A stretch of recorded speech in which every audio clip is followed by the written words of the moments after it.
सभी को नमस्कार। दोस्तों, आज हम आपदा प्रबंधन में लेसन सेकंड पढ़ने वाले हैं।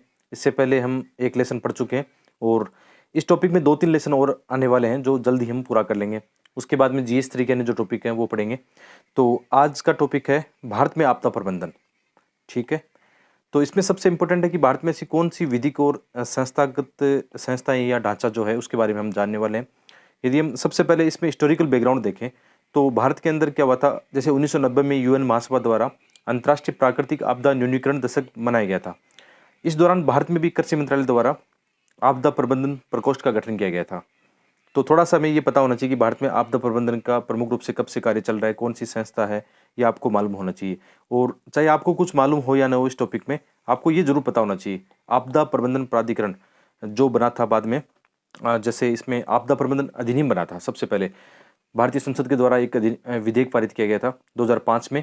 और इसके तहत क्या हुआ था, राष्ट्रीय आपदा प्रबंधन प्राधिकरण, राज्य आपदा प्रबंधन प्राधिकरण और जिला प्रबंधन प्राधिकरण एक संस्थाएं बनाई गई थी। तो ये एक हायरार्की में है। कैसे?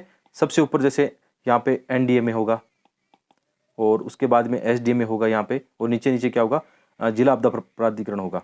तो जब भी कोई आपदा आती है तो इसमें समन्वय होता है, इनमें तीनों जो संस्थाएं हैं, तीनों प्राधिकरण आपस में इनमें समन्वय होता है, तभी आपदाओं का सही से प्रबंधन किया जाता है। ठीक, इनके बारे में एक एक करके हम आगे जानने वाले हैं। तो सबसे पहले क्या करते हैं, राष्ट्रीय स्तर पर जो भी संस्था का ढांचा उसके बारे में जानते हैं। जैसे इसमें क्या होता है, गृह मंत्रालय क्या करता है, इनके मध्य समन्वय करता है, जितनी भी एजेंसीज होती है इनको आपस में जोड़ता है। जैसे आपदा प्रभावित राज्य, जब भी जहाँ कहीं भी आपदा घटित होती है, जैसे कहीं, जैसे अभी असम में बाढ़ की समस्या आती है, तो गृह मंत्रालय इनकी निगरानी रखता है। जो भी बॉडीज होती है, जो भी एजेंसियाँ होती है, उनको आपसी समन्वय का कार्य करता है।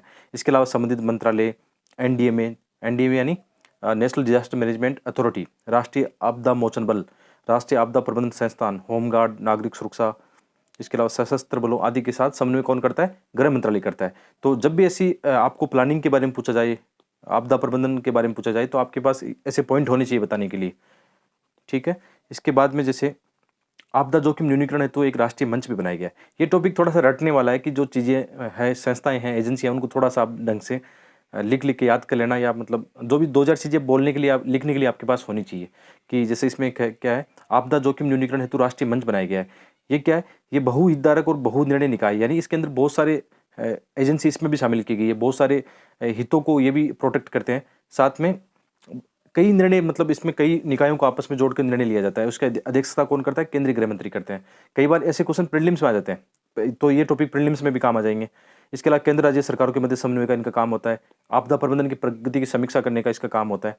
तो यदि आपको कुछ भी इसमें ज़्यादा याद नहीं हो तो कम से कम एक इसका नाम याद कर लो, आपदा जोखिम न्यूनीकरण हेतु राष्ट्रीय मंच। तो जब भी आप आपदा प्रबंधन का क्वेश्चन आएगा ना, तो उसमें क्या करोगे, आप बताओगे कि इसके लिए क्या कर रहे हैं, आपदा जोखिम न्यूनीकरण हेतु हमने राष्ट्रीय मंच बनाया है, जो आपदा प्रबंधन के लिए एक अच्छा काम करते हैं, सूचना का। इसमें आपदा प्रबंधन की प्रगति की समीक्षा की जाती है। तो इतना आइडिया आपको होना ही चाहिए। राष्ट्रीय आपदा प्रबंधन प्राधिकरण एक्ट 2005 के तहत क्या बना था, आपको पता है, ये याद होना ही चाहिए। राष्ट्रीय आपदा प्रबंधन प्राधिकरण सबसे इंपॉर्टेंट है ये, जो कि हमारे राष्ट्रीय स्तर पर जो भी आपदा से संबंधित योजनाएं बनती है, इसका प्रमुख काम होता है। तो इसमें अध्यक्षता कौन करता है, पीएम इनकी अध्यक्षता करते हैं, किसकी, राष्ट्रीय आपदा प्रबंधन की। इसके अलावा इसका काम क्या है कि जैसे आपदा प्रबंधन से संबंधित नीतियाँ, योजनाओं, दिशा निर्देशों का निर्धारण कौन करता है, एनडीएमए करता है। राष्ट्रीय आपदा प्रबंधन योजनाओं व केंद्रीय मंत्रालयों व विभागों की योजनाओं को मंजूरी प्रदान करता है। एनडीआरएफ का अधीक्षण, निर्देशन और नियंत्रण करता है। एनडीआरएफ आगे पढ़ेंगे। ठीक है, एनडीआरएफ मतलब जो अभी हमने पढ़ा था, आपदा जो बल है एक तरह से, जो सेना उसमें आती है, कई सारी चीज़ें शामिल होती है। आपदा बचाव और राहत के लिए सामग्री खरीद आदि से संबंधित काम कौन करता है, एनडीएमए करता है। तो राष्ट्रीय स्तर पर कौन सी संस्था सबसे प्रमुख होगी, जानकारी के लिए आपको पता होना चाहिए, राष्ट्रीय आपदा प्रबंधन प्राधिकरण। इसके बाद में राष्ट्रीय आपदा प्रबंधन जो संस्थान है, इसका काम क्या है, इसका प्रमुख रूप से काम है मानव संसाधन विकास, यानी आपदा से जुड़ी हुई जितनी भी समस्या आती है तो उसके लिए हम क्या करते हैं, जैसे इसमें लोगों को प्रशिक्षण दिया जाता है, इसमें विशेषज्ञों को शामिल किया जाता है, क्षमता निर्माण के लिए भी काम होता है, जो भी टेक्नीशियन इसमें शामिल होंगे, या उनको एक तरह से हम कह सकते हैं कि कौशल विकास उनका काम होगा। और जो भी उपकरण हमें चाहिए वो सब चीज़ें इसमें शामिल होगी, प्रशिक्षण, अनुसंधान, तकनीकी सहायता, सब कौन करता है, राष्ट्रीय आपदा प्रबंधन संस्थान, इसके माध्यम से किया जाता है। इसके अलावा जैसे राष्ट्रीय आपदा मोचन बल, ये भी आपको पता होना चाहिए। 2-4 चीज़ें आपको पता होनी चाहिए। जब भी डिजास्टर मैनेजमेंट का कोई क्वेश्चन आता है तो आपको जैसे एनडीएमए पता होना चाहिए, यानी राष्ट्रीय आपदा प्रबंधन प्राधिकरण पता होना चाहिए, राष्ट्रीय आपदा मोचन बल आपको पता होना चाहिए। इसमें क्या होता है, इसमें कई, मतलब आप ये जानते हो, आपने देखा होगा कि इसमें कई सेनाओं के जो सदस्य होते हैं या जो सैनिक होते हैं उसमें शामिल किए जाते हैं। जैसे इसमें विशेषकर 12 बटालियन शामिल होती है, जिसमें आईटीबीपी, बीएसएफ, सीआईएसएफ और भी सेना से भी इसमें विशेषज्ञ शामिल होते हैं। तो राष्ट्रीय आपदा मोचन बल मुख्य काम क्या होता है, जब आपने देखा होगा कि आपदा के दौरान राहत कार्य करने का इनका काम होता है, और इसका निर्देशन और नियंत्रण कौन करता है? एनडीएमए के हाथ में, नेशनल डिजास्टर मैनेजमेंट अथॉरिटी के हाथ में। और इसमें और भी इनकी जो टीम होती है उनमें इंजीनियर, टेक्नीशियन, चिकित्सा सहायक, डॉग स्क्वाड आदि इसमें शामिल रहते हैं। तो आपको ये इनका नाम भी पता हो ना, कि जैसे आपदा को क्वेश्चन आता है जिसमें आपसे पूछा जाता है कि आपदा के क्या उपाय होने चाहिए, क्या समाधान होने चाहिए, तो उसके अंदर यदि आप ये लिखते हो कि राष्ट्रीय आपदा मोचन बल का ये कार्य होता है, या मतलब एनडीएमए के बारे में बताते हो, तो आपका आंसर थोड़ा अच्छा लगेगा। इधर उधर की तुक्केबाजी करोगे उससे अच्छा है चीज़ों आपको टू दी पॉइंट चीज़ें पता होगी, तो उनको हैंडल करना आसान हो जाएगा। इसके अलावा राज्य स्तर पर हम ढांचा देखें, थोड़ा सा ये चैप्टर हो सकता है आपको बोरिंग लगे, क्योंकि इसमें ऐसा कोई इंटरेस्टिंग चीज़ ज़्यादा है नहीं। ज़्यादातर बॉडीज़ के बारे में या एजेंसीज के बारे में हम पढ़ रहे हैं जो आपदा प्रबंधन में काम आती है, लेकिन एग्जाम के हिसाब से बहुत ही इंपॉर्टेंट चैप्टर है। राज्य स्तर पर हम देखें तो अभी हमने देखा था कि राज्य स्तर पर क्या होता है, राज्य आपदा प्रबंधन प्राधिकरण होता है, जो राज्य के अंदर जितनी भी आपदा से संबंधित जो पॉलिसी बनती है या जो भी निर्देशों का पालन किया जाता है, इसके अंदर नीति निर्माण होता है, तो ये किसके द्वारा किया जाता है? राज्य आपदा प्रबंधन प्राधिकरण के द्वारा किया जाता है। और ये किन की गाइडलाइन का पालन करते हैं? एनडीएमए के दिशा निर्देशों का पालन करते हैं। यानी हमने अभी देखा था ना कि हायरार्की में जो राष्ट्रीय जो आपदा प्रबंधन प्राधिकरण है सबसे ऊपर है, उसके बाद में राज्य आपदा प्रबंधन प्राधिकरण है, इसके नीचे कौन है? जिला प्रबंधन प्राधिकरण है, और राज्य कार्यकारी समिति इसमें शामिल होती है। यानी जो भी कार्य होते हैं राज्य स्तर पर, आप ये मान सकते हो कि आपदा को लेकर जो भी चीज़ें होती है वो कौन करता है? ये करता है राज्य आपदा प्रबंधन प्राधिकरण, ठीक है। और आपदा से संबंधित और भी होती है जिसमें राज्य कार्यकारी समिति भी शामिल होती है। इसके अलावा जिला स्तर पर इम्पोर्टेंट है आपके लिए, क्योंकि जैसे जिला स्तर पर ये इसलिए इम्पोर्टेंट है कि जैसे जिला क्या छोटी इकाई है आप जानते हो, और राष्ट्रीय स्तर पर जैसे हम मानते हैं कि जितने भी जिले हैं यदि उनमें हम सही से डिजास्टर मैनेजमेंट करते हैं तो कहीं ना कहीं जो आपदाएं हैं उनका प्रभाव को हम कम कर सकते हैं। तो यहाँ पे जो डीडीएमए बनाया गया है, मतलब डिस्ट्रिक्ट डिजास्टर मैनेजमेंट अथॉरिटी बनाई गई है, सबसे इम्पोर्टेंट है। और इसका प्रमुख होता है जिला कलेक्टर, इसके अंडर में होती है। जब आप जिला कलेक्टर बनोगे, आप में से बहुत सारे विद्यार्थी बनेंगे, मुझे ऐसा विश्वास है पक्का, तो आप जब जिला कलेक्टर बनोगे तो ये आपके अंडर में होगा, आपके कार्य क्षेत्र में होगा, तो आप अच्छे से इनका प्रबंधन करोगे। तो जैसे जिले के लिए आपदा प्रबंधन योजना निर्माण का इसका काम होता है, क्रियान्वयन व निगरानी की जाती है। इसके अलावा जो एनडीएमए और एसडीएमए उनके द्वारा जो भी दिशा निर्देश दिए जाते हैं, जो भी गाइडलाइन जारी की जाती है किसी भी आपदा को लेकर, तो उनका पालन करना होता है, उनका क्रियान्वयन करना होता है, इम्प्लीमेंटेशन उनका करना होता है। तो डीडीएमए और जिला प्रशासन है, उनके आपदा प्रबंधन को लेकर क्या क्या कार्य होते हैं कि संपूर्ण जिला जो होता है उसमें आपदा प्रबंधन की योजना बनाई जाती है। ये भी बनाया जाता है कि आप उस जिले में कौन सी आपदाएं होती है उसकी आप मैपिंग करोगे, पहले से आप तैयार रहोगे उन चीज़ों को लेकर। इसके अलावा राज्य सरकार है, स्थानीय निकाय व एनजीओ के साथ समन्वय इसमें किया जाता है। आपदा खतरों की पहचान, उनकी समीक्षा की जाती है। मॉक ड्रिल समय समय पर आयोजित की जाती है। कभी कभी आप देखना अपने जिले में अचानक मॉक ड्रिल हो जाएगी, जैसे आपका जिला अर्थक्वेक में आता है, अर्थक्वेक जोन में आता है, तो वहाँ पे अर्थक्वेक से जुड़ी हुई ऐसी मॉक ड्रिल होगी। यदि बाढ़ से संबंधित ऐसी जितनी भी जो भी आपदाएं आती है उस क्षेत्र में, वहाँ से क्या होती है, मॉक ड्रिल होती रहती है, जिसमें क्या होता है सामुदायिक प्रशिक्षण, जन जागरूकता के भी कार्य होते हैं। यानी जन समुदाय को भी इसमें साथ लिया जाता है। आपदा जोखिम न्यूनीकरण मानकों का इसमें पालन किया जाता है। राहत व बचाव के कार्य, संचार प्रणाली और राज्य प्राधिकरण को जानकारी, यानी जितने भी टूल शामिल होते हैं। तो ऐसा कभी कभी आ सकता है कि आपदा प्रबंधन में जो जिला प्राधिकरण है, जिला अभी हमने देखा था ये डिस्ट्रिक्ट डिजास्टर मैनेजमेंट अथॉरिटी, इसका क्या रोल है, ऐसा क्वेश्चन आ सकता है, थोड़ा सा आपको पता होना चाहिए। इसके अलावा जैसे एक और राष्ट्रीय स्तर पर राष्ट्रीय आपदा प्रबंधन योजना 2016 हमने बनाई थी, ये हमारे लिए इंपॉर्टेंट है। इंपॉर्टेंट इसलिए इंपॉर्टेंट है कि जैसे आपदा जोखिम न्यूनीकरण के लिए सेंडाई फ्रेमवर्क बनाया गया था, और एसडीजी लक्ष्यों में भी इनकी बात की जाती है, और COP21 में भी जलवायु पेरिस एक जो एग्रीमेंट हुआ था उसमें भी ऐसी चीज़ें रखी गई थी कैसे हम आपदा को कम कर सकते हैं। तो उसको ध्यान में रखते हुए हमने क्या बनाया, हमने बनाया राष्ट्रीय आपदा प्रबंधन योजना 2016 बनाया। और जो सेंडाई फ्रेमवर्क है बहुत इंपॉर्टेंट है हमारे लिए, क्योंकि विश्व स्तर पर हम देखें आपदा प्रबंधन के लिए या जोखिम को न्यूनीकरण करने के लिए दो फ्रेमवर्क बने हैं, एक सेंडाई और एक ह्यूगो। तो इनके बारे में जानना बहुत जरूरी है। इनका एक क्वेश्चन पहले भी आ चुका है, ठीक है, तो हम आगे इसका भी पढ़ेंगे, इसको डिटेल में पढ़ने वाले हैं सेंडाई फ्रेमवर्क को। और ये प्री और मेंस दोनों में आ सकते हैं, ऐसे क्वेश्चन होते हैं, ठीक है। तो जो राष्ट्रीय आपदा प्रबंधन योजना है उसमें क्या-क्या चीज़ें शामिल की जाती है, तो उसमें आपदा प्रबंधन चक्र हमने पहले चैप्टर में पढ़ा था। उसमें क्या है जैसे रोकथाम है, हम तैयारी पहले से तैयारी कर लेंगे, आपदा के दौरान क्या कार्य करेंगे, तो जितनी भी चीज़ें होती है उनकी गाइडलाइन भी इसमें शामिल की गई है। इसके अलावा जोखिम को समझना, एजेंसियों के मध्य समन्वय, क्षमता विकास, जो भी पॉइंट आएँगे इसमें हम कर सकते हैं। तो सेंडाई फ्रेमवर्क को जब हम अच्छे से अध्ययन करने वाले हैं, तो उसके जो पॉइंट है वो उसपे भी शामिल कर सकते हैं राष्ट्रीय आपदा प्रबंधन योजना में। ठीक है। इसके अलावा जैसे भारत का सूबेदा परिदृश्य है।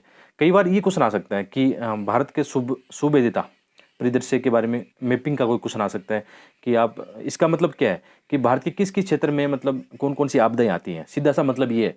तो आप इसमें इंडिया का मैप बना के आराम से ये दिखा सकते हो कि भारत के किस-किस क्षेत्र में कौन-कौन सी समस्या आती है। जैसे अभी हम थोड़ी देर में देख लेंगे। ठीक है? अभी देखते हैं। और जैसे भारत का सूबेदाता परिदृश्य हम देखें, तो इसमें ये है कि आपके पास कुछ डाटा भी होने चाहिए बताने के लिए। जैसे यही क्वेश्चन आ जाए कि भारत का सूबेदाता परिदृश्य है, उसका आकलन कीजिए, उसकी चर्चा कीजिए। तो आपके पास ऐसा स्कोप होना चाहिए कि इंट्रोडक्शन पार्ट में आप क्या लिखो कि आप कुछ डाटा लिखो यहाँ पे कि भारत विश्व के 10 सर्वाधिक आपदा प्रवण देशों में से एक है।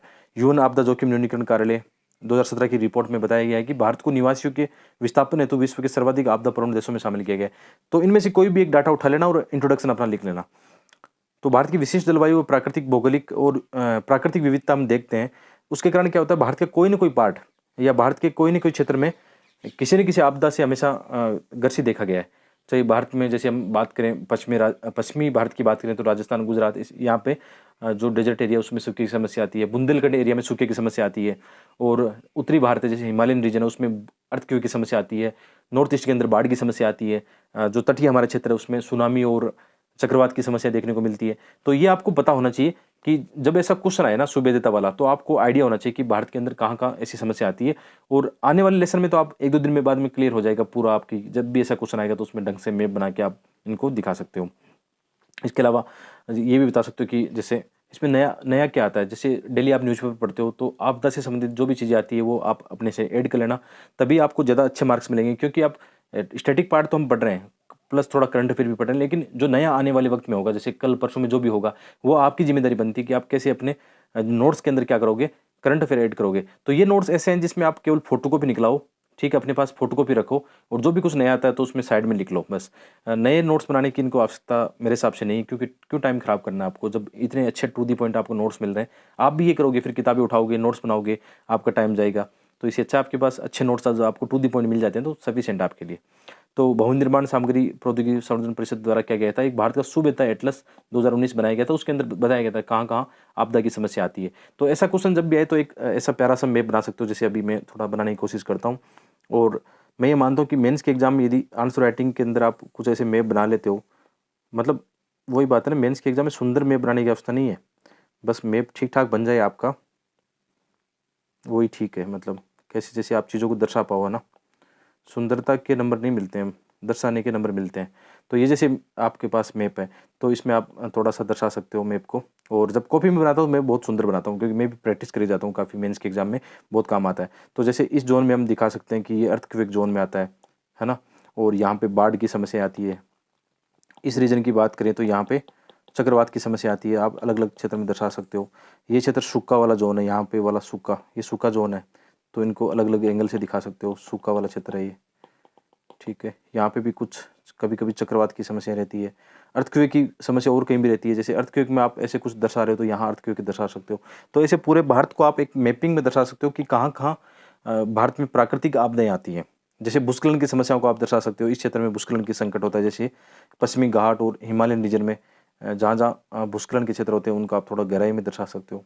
तो मैप बनाओगे तो आपको एक्स्ट्रा मार्क्स भी मिलेंगे, थोड़ा रोचक भी रहेगा और आपको भी मज़ा आएगा चीज़ों को हैंडल करने में। ठीक है, तो आज का लेसन इतना ही है और कल से जो आपदा प्रबंधन हम पढ़ेंगे, जो चैप्टर आने वाले पढ़ेंगे हम, उसमें जैसे अर्थक्वेक, सुनामी, चक्रवात, जो भी प्रैक्टिकल चीज़ें हैं ना, कि भारत में कहाँ-कहाँ भूस्खलन की संकट आता है, ऐसे क्वेश्चन आए प्रैक्टिकल वाले, तो वो पढ़ेंगे और मेरे हिसाब से 2 या 3 लेसन इसमें आपदा प्रबंधन में हम पढ़ने वाले हैं और 50 मार्क्स तक की आपदा प्रबंधन और एनवायरनमेंट दोनों को मिला के क्वेश्चन आते हैं, तो हमारे लिए ये इंपॉर्टेंट है, इसको स्किप हम नहीं कर सकते हैं। ठीक है, इसके बाद में एग्रीकल्चर वाले जो टॉपिक है, इकोनॉमी और एग्रीकल्चर जीएस 3 वो टॉपिक हम पढ़ने वाले हैं। तो मिलते हैं एक और वीडियो में, आप सबका बहुत-बहुत धन्यवाद।